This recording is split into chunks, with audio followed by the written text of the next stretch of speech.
그 젊은이들이 이렇게 참 그 힘있게 이렇게 찬양을 해서 우리가 큰 은혜를 받고 있습니다. 아멘. 이제 오늘 저녁부터 우리 아펜젤라 선교회 주간 금식 성회로 우리가 모이게 됩니다. 아펜젤라 선교회는 해외 선교사님들 후원하는 아주 복된 선교 기관인데, 이번에 나오는 헌금 전액은 다 선교사님들 후원하는 일에 우리가 사용하게 됩니다. 어떤 부흥성회든지 간에 사모하는 사람에게 하나님께서 은혜를 주실 줄로 믿습니다. 이번 부흥성회는 새해를 시작하면서 하나님 앞에 새롭게 결단하는 그런 의미가 있습니다. 우리가 하루에 한 끼 이상씩 금식하면서 은혜를 사모하고 큰 은혜 받는 그런 시간이 되었으면 합니다. 우리 선택적인 청취, 선택적인 경청, 이런 말을 하죠. 이제 주일날 광고를 여러 번 해도 못 들었다는 거예요. 왜냐하면 듣고 싶은 이야기가 아니니까 귀를 기울이지 않는 겁니다. 분명히 광고를 했는데도 못 들어요. 그래서 우리가 예배당에 와서 말씀을 들을 때도 이제 듣기 싫은 말씀도 귀를 기울여서 들어야 되는데, 우리 그렇게 하지 못할 때가 많아요. 자기 듣고 싶은 것만 들으니까 정말 중요한 것 아닌 것, 본질적인 것 아닌 것, 그런 것만 기억하고 정말 중요한 것은 놓칠 때가 있습니다. 오늘 부흥성회는 금식하면서 우리 마음을 다 비우고 듣기 거부한 말씀, 경청하기 어려운 말씀이라고 할지라도 겸손한 마음으로 마음의 문을 열고 그 말씀을 잘 받아들이는 그런 부흥성회가 되기를 바랍니다. 부흥성회 때 어떤 말씀을 전할까 제가 하나님 앞에 기도하는 가운데, 인생에 있어서 가장 중요한 것이 뭘까? 가장 중요한 것은 행복입니다. 우리 공부하는 것도 행복해지기 위해서 공부하고, 이제 직장을 우리가 잡는 것도 행복해지기 위해서 직장을 잡는 것이고, 결혼하는 것도 마찬가지고, 심지어 우리 신앙생활 하는 것도 다 행복해지기 위해서 신앙생활 하는 거죠. 우리나라 헌법에 행복 추구권이라고 하는 게 있어요. 기본권입니다. 이 행복 추구권이라고 하는 것은 인간의 존엄과 가치를 규정하는 법조항에 함께 이렇게 나오는 그런 기본 권리를 말하는 것입니다. 사람으로 태어난 이상 누구나 다 안락하고 만족한 삶을 추구할 기본권이 우리에게 있습니다. 행복이라고 하는 것은 모든 사람이 다 이제 사모하는 그런 것이 행복입니다. 그런데 오늘날 행복한 인생을 사는 사람은 몇 명이나 되겠습니까?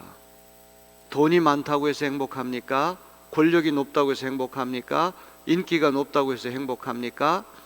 좋은 환경 속에 산다고 해서 행복합니까?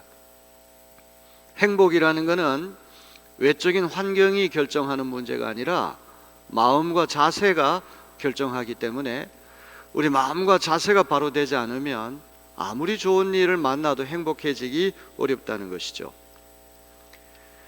이 마음과 자세라고 하는 건 결국 가치관의 문제거든요. 어디에다 가치를 두고 사느냐. 돈에 가치를 두고 사는 사람은 돈 되는 일이라면 다 할 것입니다. 그런데 돈을 아무리 벌고 또 번다고 할지라도 밑 빠진 독에다가 물을 붓듯이 조금만 더 돈을 벌면 행복해지겠다, 또 벌어도 행복하지가 않는다는 말이죠. 엄청난 복권에 당첨만 되면은 행복해질 것이다, 이렇게 생각하지만 엄청난 복권에 당첨된 사람들 가운데 행복한 사람 거의 없다는 것입니다. 돈이 우리를 행복하게 하는 것은 아니에요. 돈이 많으면 부자지 행복한 사람은 아니라는 것이죠. 외모에다가 가치를 두는 사람은 외모를 아름답게 꾸미는 일이라면 무슨 일이든지 다 하려고 할 것입니다. 이목구비에 불만을 느껴가지고 어떻게 좀 더 예쁘게 고쳐야 되겠다, 성형수술을 할 때가 있어요. 그러나 마음의 성형수술을 하지 않으면 아무리 예쁘게 고쳐놔도 마음에 기쁨이 없습니다. 행복하지 않습니다. 외모보다도 마음과 태도를 바로 하는 것이 훨씬 더 중요하다는 것이죠. 우리 인간은 하나님의 형상대로 지음을 받았기 때문에 세상의 모든 것을 소유하고 모든 것을 누린다고 할지라도 하나님이 없이는 그 어떤 것도 채워질 수가 없는 존재가 인간이라는 것을 기억해야 됩니다. 행복은 마음이 중요하고 자세가 중요한 것인데 이 마음과 자세는 결국은 가치관의 문제라는 것이죠. 그래서 오늘 저녁부터 열리는 이 부흥성에 7차례에 걸쳐서 잠언서를 중심으로 해서 지혜와 행복의 관계에 대한 말씀을 제가 드리려고 합니다. 그러면서 이제 앞으로 7주 동안 또 이 주제를 가지고 연속 설교를 하려고 그래요. 똑같은 말씀을 2번 이제 선포하는 그런 일이 되겠지만 제가 생각하기에는 부흥회 때와 또 주일날 설교는 다른 차원이 될 것입니다. 여러분들이 사모하는 마음을 가지고 행복해지기를 소원하는 마음을 가지되 어떻게 해야지 행복해질 수가 있는가? 이런 근본적인 물음을 갖고 제 말씀을 듣고 지금까지 불행한 인생을 산 사람은 이제 시간이 많지 않아요. 남은 인생만큼은 정말로 행복한 삶을 사시기를 주님의 이름으로 축원합니다. 한 번밖에 없는 인생인데 불행하게 살았다고 한다면 억울하지 않습니까? 이제는 그렇게 살 수가 없는 것이죠. 남은 시간만이라도 우리가 정말 행복한 인생을 살아야 되는데 이 행복은 거저 주어지는 것이 아니라 지혜가 있어야 되는 겁니다. 창세기 말씀을 읽어보니까 그릇된 가치관 때문에 패가 망신한 사람이 2사람이 있어요. 첫째는 야곱의 쌍둥이 형 예서와 두 번째는 아브라함의 조카 롯이라고 하는 사람입니다. 이 예서라고 하는 사람은 아주 야성적인 사람이고 활달하고 화끈한 사람입니다.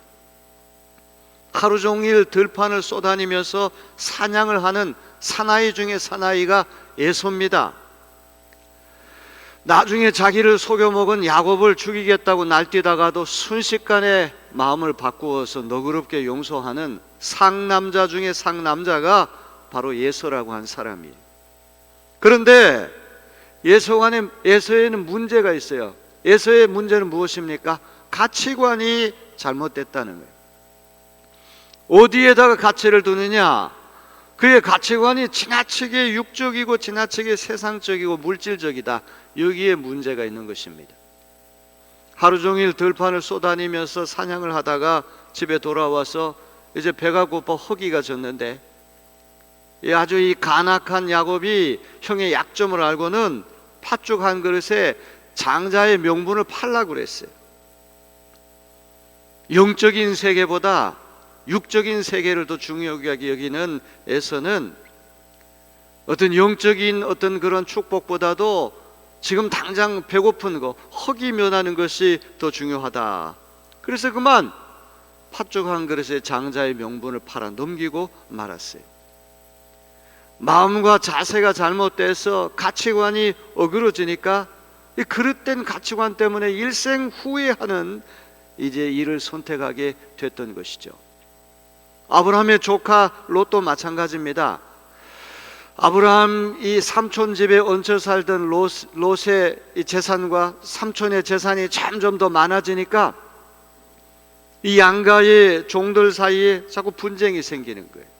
그래서 아브라함이 분가하자, 우리 이렇게 다투고는 살 수가 없다. 근데 아브라함이 연장자고 삼촌이니까 선택의 우선권을 먼저 가질 수가 있는데 그렇게 안 했단 말이죠. 네가 우하면 나는 좌하고 네가 좌하면 나는 우하게 될 것이다. 이른바 선택의 이니셔티브를 조카에게 먼저 줬어요. 그러니까 더 좋은 땅을 조카가 먼저 선택할 수 있는 우선권을 받았는데 이 롯이 선택하는 것을 보면은 가치관이 어떤가를 알 수가 있거든요. 겉모양만 보고 선택을 했다는 말이죠. 소돔과 고모라 성이 나중에 유황불에 불타가지고 망하는데 이게 망하기 전에 라스베가스처럼 네온 사인이 막 돌아가고 너무나 아름답게 보이니까 덜컥 그것을 잡았다는 얘기죠. 우리 창세기 13장 10절을 다 같이 봅니다.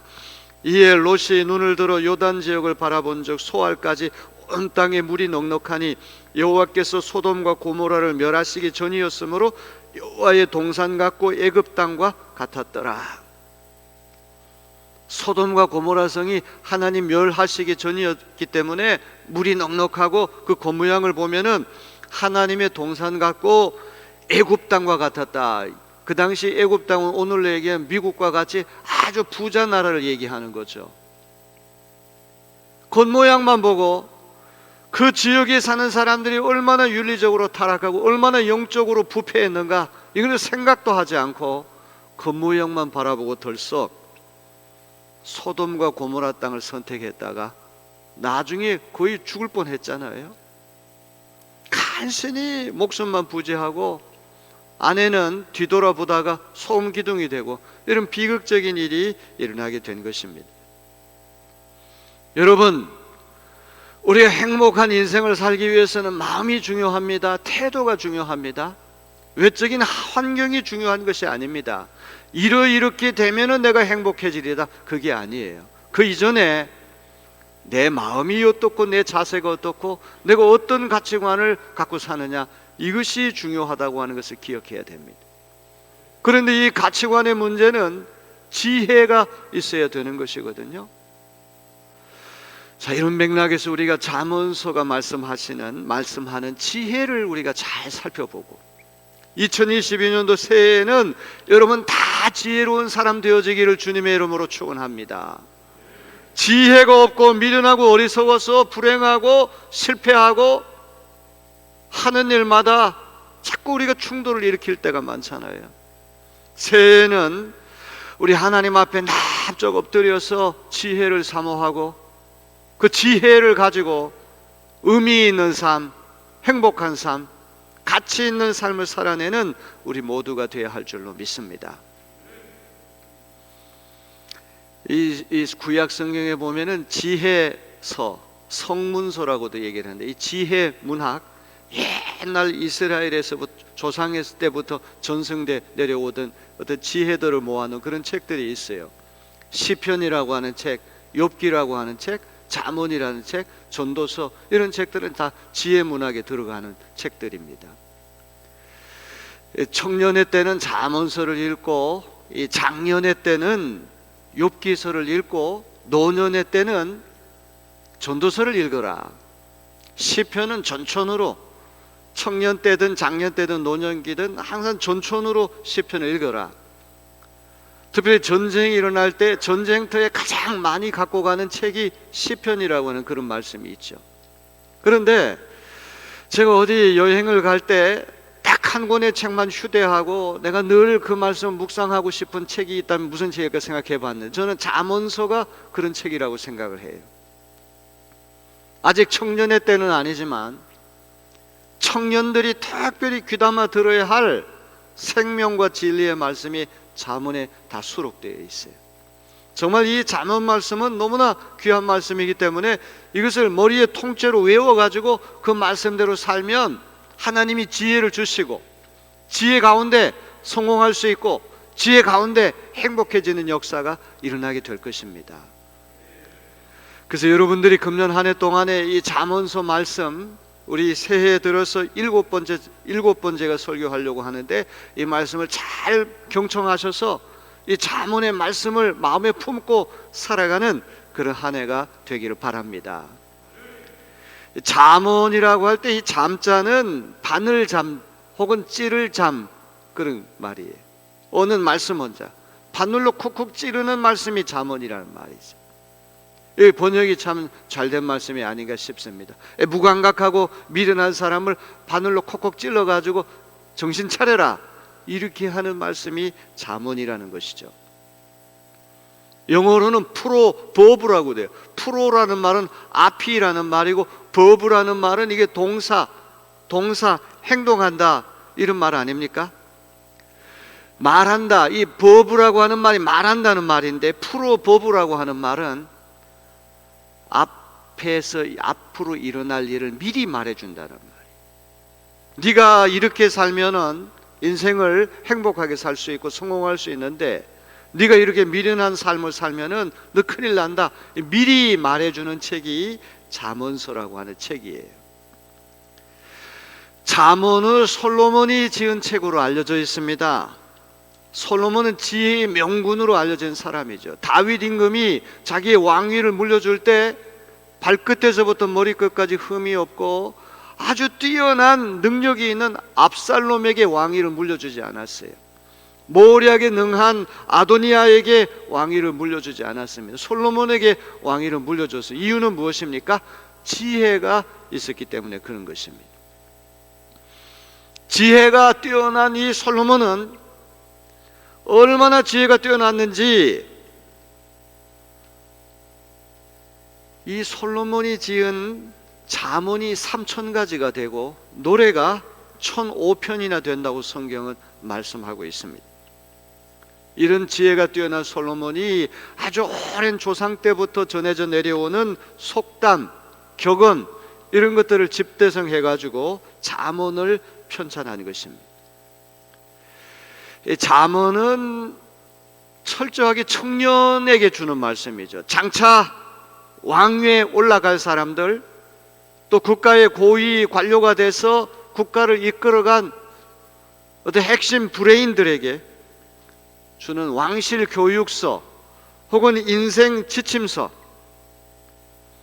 그 물건을 사용할 때 사용 설명서가 있듯이 장차 국가를 이끌어갈 지도자가 명심해야 할 인생 사용 설명서가 잠언서라고 한 책입니다.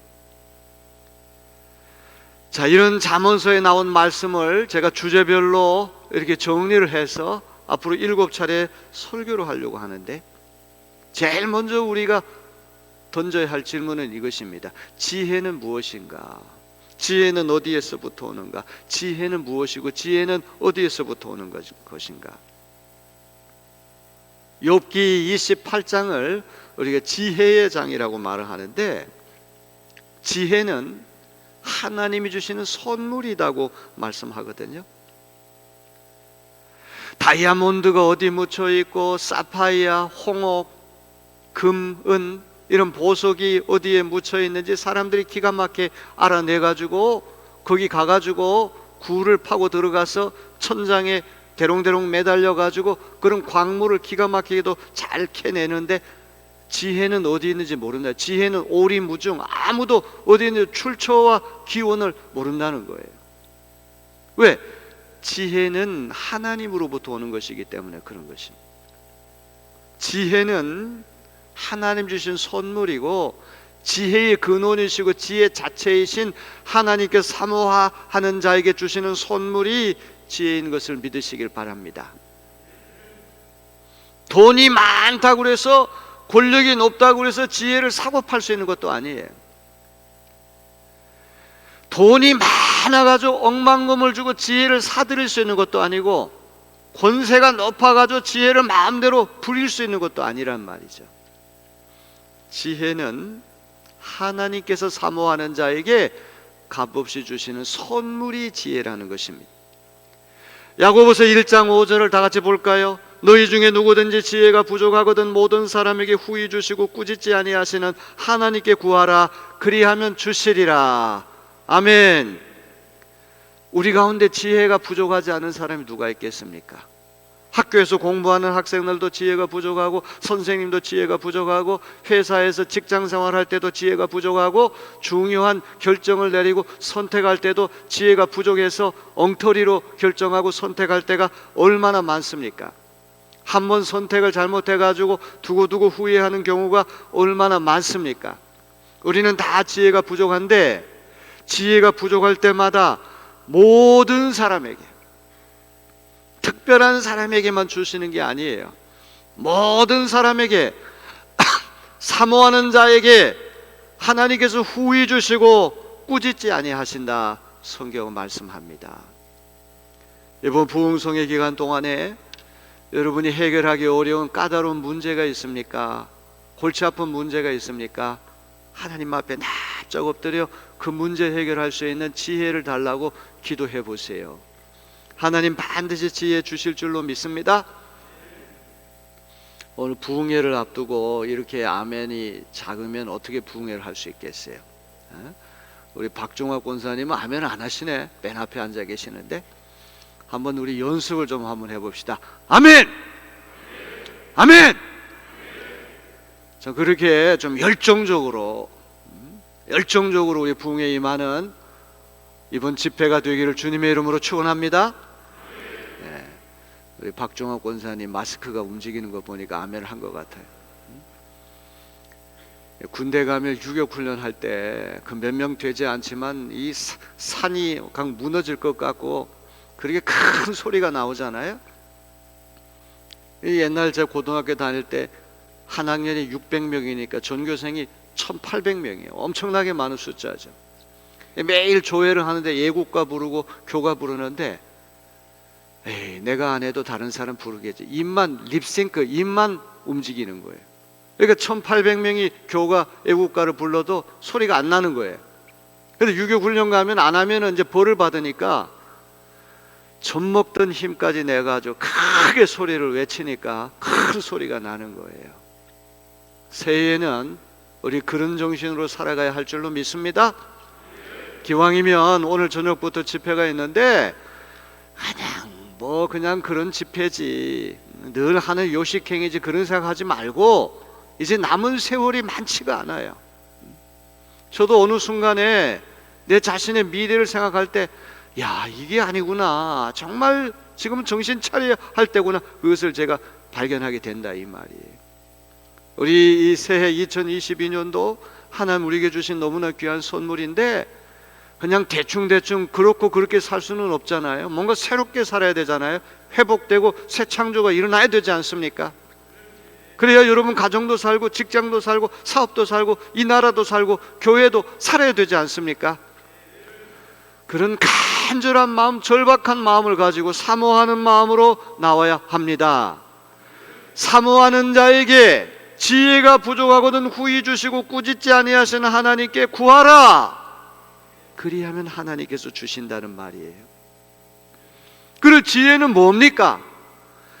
욥기서 28장 28절을 기가 막히게 지혜가 무엇인지 우리에게 정리해서 들려줍니다. 우리 욥기 28장 28절 다 같이 읽어봅니다. 또 사람에게 말씀하셨도다. 보라, 주를 경외함이 지혜요 악을 떠남이 명철이니라. 욥기서 28장 한번 읽어보세요. 너무 재밌는 거 28장인데 28절까지 딱 되어 있거든요. 고린도전서도 13장인데 딱 13절까지 되어 있어요. 고린도전서는 사랑장이라고 말을 하고 욥기서를 우리가 지혜의 장이라고 말하는데 이 욥기 28장 28절 계속 얘기하다가 맨 끝머리가 결론을 얘기하는데 지혜가 뭐냐? 주를 경외하는 것이 지혜고 악을 떠나는 것이 명철이라. 주님을 경외한다는 건 수직적인 차원이잖아요. 이거는 경건, 종교성을 얘기하는 것이고 악으로부터 떠난다는 것은 사회적인 차원이고 수평적인 차원이고 윤리적인 차원이에요. 이 성경이라는 것이 참 너무나 귀한 책이죠.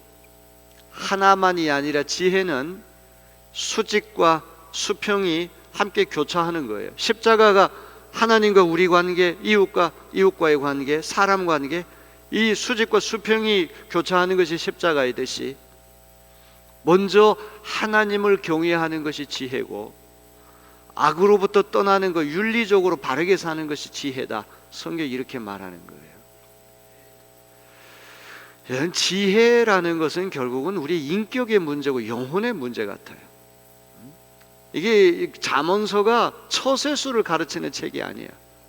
잔머리 굴리는 방법을 가르쳐주는 책이 아니야. 너 요럴 때는 요렇게 하고 요럴 때는 임기응변으로 잔꾀 부리라, 그런 책이 아니야. 지혜는 우리의 인격이 위로 하나님을 경외하고 아래로 악으로부터 떠나는 윤리적인 삶, 우리 인격에서부터 우리 영혼에서부터 영성에서부터 지혜가 나온다는 거예요. 그런 지혜야말로 참 지혜고 그런 지혜야말로 행복을 가져다 주는 것이지, 이럴 때는 이렇게 하고 저럴 때는 저렇게 하고 사람을 기쁘게 할 때는 이렇게 하고 이 처세를 잘 해가지고 이렇게 저렇게 빠져나가는 그 지혜가 아니죠. 그건 곤모술수죠. 위로 하나님을 경외하는 경건성, 종교성, 아래로 악으로부터 떠나는 그 윤리성, 사회성, 이 두 가지가 지혜의 요체라는 것입니다. 그래서 모든 지혜는 하나님을 경외하는 것과 악으로부터 떠나는 것, 이 두 가지로 요약이 되는 것인데, 오늘 제일 먼저 하나님 경외부터 말씀을 드리려고 합니다. 오늘 봉독한 잠언서는 일관되게 하나님을 경외하는 것이 지혜라고 말씀합니다. 우리 1장 7절 다 같이 볼까요? 여호와를 경외하는 것이 지식의 근본이거든 미련한 자는 지혜와 훈계를 멸시하느니라. 9장 10절 여호와를 경외하는 것이 지혜의 근본이요 거룩하신 자를 아는 것이 명철이니라. 19장 23절 여호와를 경외하는 것은 사람으로 생명에 이르게 하는 것이라. 경외하는 자는 족하게 지내고 재앙을 당하지 아니하느니라. 하나님을 경외하는 것은 뭘까요? 첫째로 하나님을 범사에 인정하는 것이 하나님을 경외하는 것입니다. 잠언서 3장 5절로부터 6절을 다 같이 볼까요? 너는 마음을 다하여 여호와를 신뢰하고 내 명철을 의지하지 말라. 너는 범사에 그를 인정하라. 그리하면 내 길을 지도하시리라.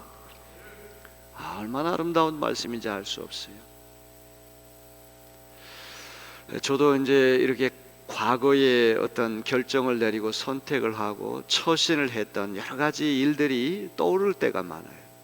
그때 스스로는 굉장히 똑똑하고 명철하다고 착각을 했는데 나중에 보니까 형편없이 미련하고 어리석은 일을 했던 거예요. 우리가 무슨 결정을 내릴 때에도 자신을 의뢰하고 자신의 명철을 의지하지 말고 범사에 하나님을 인정하고 하나님 앞에 납작 엎드려 하나님 지혜 주십시오. 그것이 진짜입니다. 그리고 하나님이 주신 지혜가 없으면 겸손하지 못하고 교만하고 아무런 얘기도 귀에 들려오지 않고 자기가 최고인 것으로 착각하는데 그야말로 미련하고 어리석기 짝이 없는 일이죠. 마음을 다하여 여호와를 신뢰하고 내 명철을 의지하지 말라. 너는 범사에 그를 인정하라. 그리하면 하나님께서 내 길을 지도하시리라. 주옥과 같은 말씀이에요. 제가 왜 어디 여행하면 잠언서 말씀을 휴대하고 그 말씀을 제가 묵상하고 싶은 마음이 왜 생기겠습니까? 이 제가 학원의 이사장으로서 이 교직원 뽑고 내리 요양원의 직원 채용할 때도 이 인사 문제 얼마나 중요한 문제인지 몰라요. 이게 어떤 착각 속에 빠져가지고 겉모양만 보고는 결정할 문제가 아니란 말이에요. 범사에 주님을 인정하고 범사에 하나님을 신뢰하고 자기의 지식과 명철, 기술, 경험 의지하지 말라. 얼마나 귀한 말씀입니까? 새해에는 꼭 그렇게 되기를 주님의 이름으로 기원합니다. 두 번째로 하나님을 경외하는 것은 뭐냐? 하나님을 사랑하는 거예요. 우리 신명기 6장 5절을 볼까요? 너는 마음을 다하고 뜻을 다하고 힘을 다하여 내 하나님 여호와를 사랑하라. 하나님을 사랑하는 것이 여호와를 경외하는 것입니다. 잠언서 8장 17절 나를 사랑하는 자들이 나의 사랑을 입으며 나를 간절히 찾는 자가 나를 만날 것이니라. 하나님을 사랑하는 이가 하나님의 사랑을 입고 하나님을 간절히 찾는 이가 하나님 만나는 역사가 일어나게 될 줄로 믿습니다. 우리를 지으셨고 우리의 길을 인도하시는 하나님을 온 힘을 다해 사랑하는 것이 하나님을 경외하는 것입니다. 뜨거운 마음으로 하나님을 사랑할 때 하나님께서 지혜를 선물로 주실 줄로 믿습니다. 세 번째로 하나님의 말씀에 순종하는 것이 하나님을 경외하는 거예요. 잠언서를 가만히 읽어보니까 듣기 좋은 말은 별로 없고 다 거북한 이야기가 많아요. 훈계가 많아요. 책망이 많아요. 요즘 교회 생활이나 가정 생활이나 직장 생활이나 어떤 생활이든지 간에 듣기 좋은 말만 해야지 좋다고 그러지 조금 거북한 얘기를 하면 획 돌아서고 삐지고 그런 일들이 비일비재하게 많아요. 신앙생활도 마찬가지죠. 목사님이 항상 위로하고 격려하고 잘한다 그럴 때만 듣기 좋아하고 조금 이렇게 훈계하고 책망조로 하면 다 싫어하는 것이 오늘 우리의 심리 상태가 아닙니까? 그런데 분명히 어리석고 미련하고 그릇된 길을 걸어가는데 잘한다 잘한다 격려하고 위로하는 것은 그 사지로 내모는 것과 마찬가지라 이 말이에요. 살리기 위해, 고치기 위해 뜨거운 마음으로 사랑하기 때문에 훈계와 책망을 하는 것이 아니겠습니까? 듣기 싫은 훈계와 책망이라고 할지라도 겸손히 듣고 순종하는 것이 하나님을 경외하는 일인 줄로 믿습니다. 잠언서 1장 8절로부터 9절을 보세요. 내 아들아 내 아비의 훈계를 들으며 내 어미의 법을 떠나지 말라. 이는 내 머리에 아름다운 관이요 내 목에 금 사슬이니라. 잠언서 1장 33절 오직 내 말을 듣는 자는 평안히 살며 재앙에 두려움 없이 안전하리라. 하나님 주시는 말씀이 항상 위로와 격려인 것은 아닙니다. 때때로 듣기 거부하고 반발하고 싶은 훈계와 책망일 때도 있습니다. 하지만 그런 말씀이라고 할지라도 겸손히 청종할 때에 지혜를 얻을 수 있게 되는 것이죠. 자, 그런데 이 지혜는 인격화되고 의인화돼 가지고 이게 마치 사람처럼 이 지혜가 잠언서 1장 20절 21절을 다 같이 볼까? 사람처럼 길거리에서 광장에서 우리는 막 부른다는 거예요. 지혜가 길거리에서 부르며 광장에서 소리를 높이며 시끄러운 길목에서 소리를 지르며 성문 어귀와 성중에서 그 소리를 발하여 이르되. 얼마나 안타까우면 참 미련한 길을 걸어가는 사람, 저 어리석은 길을 걸어가는 사람, 불구덩이에 뛰어드는 사람, 그런 사람들을 향하여 지혜가 길거리에서 부르고 광장에 소리를 높이며 시끄러운 길목에서 소리를 지르며 성문 어귀 성중의 소리를 발하여 이르되. 이 말씀 너무나 귀한 말씀입니다. 이 하나님께서 우리에게 지혜를 주시고 지혜가 우리를 어느 곳에 있든지 막 부른다는 거예요. 너 그렇게 하면 너 큰일 나. 너 그 참 어리석은 길이야. 미련한 길이야. 너 스스로 똑똑하다고 생각하지만 너 그거 세상에 미련하기 짝이 없는 일이야. 길거리에서 부르고 광장의 소리를 높이고 시끄러운 길목의 소리를 지르고 성문 어귀 성중의 소리를 발하여 지혜가 우리를 부른다는 거예요. 그 지혜의 부르는 소리를 들을 수 있는 귀가 열리기를 바랍니다. 듣고 싶은 이야기만 듣는 것이 아니라 정말 하나님의 생명의 진리의 말씀을 귀담아 듣고 순종하면 거기에 생명이 있습니다. 구원이 있습니다. 행복이 있습니다. 행복은 소유에 있는 것이 아닙니다. 존재에 있는 것입니다. 마음이 중요합니다. 태도가 중요합니다. 가치관이 중요합니다. 마음과 태도가 가치관을 결정한다면 이 가치관을 결정하는 건 무엇입니까?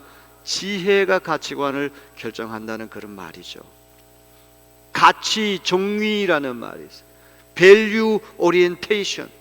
Orientation이라는 건 정향, 방향을 정해주는 거, 정의, 어떤 위치를 정해주는 게 Orientation이라는 말.